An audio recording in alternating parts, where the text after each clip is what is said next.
it's nice to see you. Do you know you can add ripe plantain to your puff puff?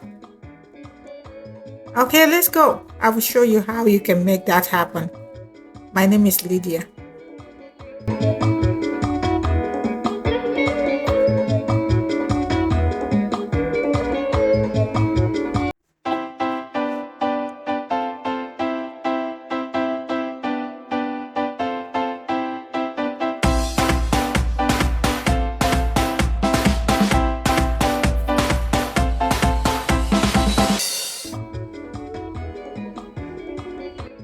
So welcome to my channel once again.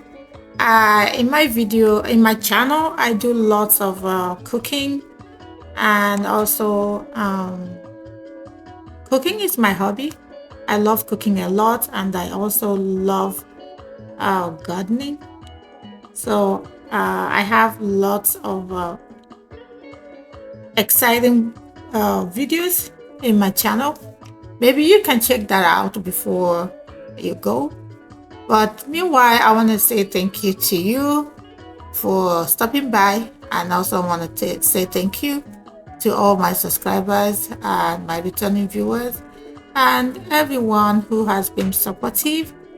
I am so grateful to have you around, and also want to give you a big hug for all your hard work.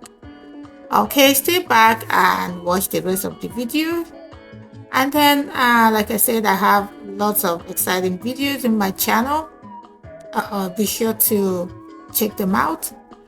This summer, where I'm going to be adding or including my experience in gardening. I have small gardening at my backyard, and I love to plant seasonal vegetables. So I'm gonna be adding that in my video, and I will want you to leave your comment and tell me what you think. And until we meet again, have a great day and enjoy the video. Bye.